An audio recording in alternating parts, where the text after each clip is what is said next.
ಇತ್ತೀಚೆಗೆ ನೀಟ್ ಪರೀಕ್ಷೆ ಆಯಿತು, ಪ್ರಶ್ನೆ ಪತ್ರಿಕೆ ಲೀಕ್ ಆಯಿತು. ಇದಕ್ಕೆ ಯಾರಪ್ಪ ಹೊಣೆ? ಇದಕ್ಕೆ ಹೊಣೆ ಕೇಂದ್ರ ಸರ್ಕಾರ, ನರೇಂದ್ರ ಮೋದಿಯವರ ಸರ್ಕಾರ. ನರೇಂದ್ರ ಮೋದಿಯವರು ಈ ಜವಾಬ್ದಾರಿಯನ್ನು ತಗೊಳ್ಬೇಕಾಗ್ತದೆ. 22 ಲಕ್ಷ ವಿದ್ಯಾರ್ಥಿಗಳು ನೀಟ್ ಪರೀಕ್ಷೆಯನ್ನು ಬರೆದಿದ್ರು, ಅದು ಲೀಕ್ ಆಯಿತು.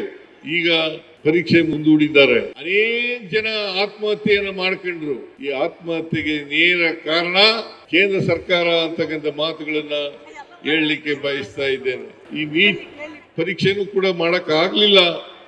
ನಾವು CET ಪರೀಕ್ಷೆ ಮಾತಿನಲ್ಲಿ ಮಾಡಿ ಅಂತ ಹೇಳಿದ್ದು, ಅದನ್ನು ಮಾಡಲಿಲ್ಲ. CET ಕರ್ನಾಟಕದಲ್ಲಿ ಇದ್ದಂತ ಕಾಮನ್ ಎಂಟ್ರೆನ್ಸ್ ಟೆಸ್ಟ್, ಅದನ್ನು ಕೂಡ ಆ ಮಾದರಿನಲ್ಲಿ ಮಾಡಿ ಅಂತ ಹೇಳಿದ್ದು. ಆದರೂ ಕೂಡ ನಮ್ಮ ಸಲಹೆಯನ್ನ ಅವರು ತಿರಸ್ಕಾರ ಮಾಡಿ ಅವರು ನೀಟ್ ಪರೀಕ್ಷೆಯನ್ನ ಮಾಡಿದ್ರು.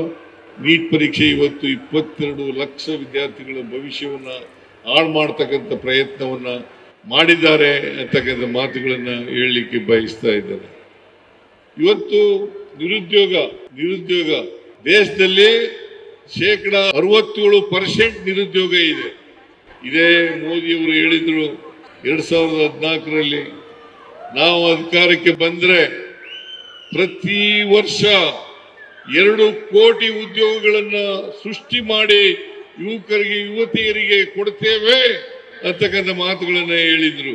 ಅವರು ಪ್ರತಿ ವರ್ಷ ಅಂದ್ರೆ ಈಗ 12 ವರ್ಷ ಅಧಿಕಾರದಲ್ಲಿ ಇದ್ದಾರೆ. ಈ 12 ವರ್ಷದಲ್ಲಿ 24 ಕೋಟಿ ನಿರುದ್ಯೋಗಿಗಳಿಗೆ ಉದ್ಯೋಗವನ್ನು ಕೊಡಬೇಕಾಗಿತ್ತು.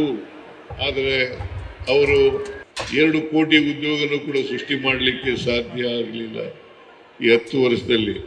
ಅದರಿಂದ ಅಚ್ಚೇ ದಿನ ಬರ್ತದೆ ಅಂತ ಹೇಳಿದ್ರಲ್ಲ, ಅದು ಇನ್ನೂ ಕೂಡ ಜಾರಿಯಾಗದೆ ಉಳಿದಿರ್ತಕ್ಕಂಥ ಭರವಸೆ, ನರೇಂದ್ರ ಮೋದಿಯವರು ಹೇಳಿದಂತ ಭರವಸೆ.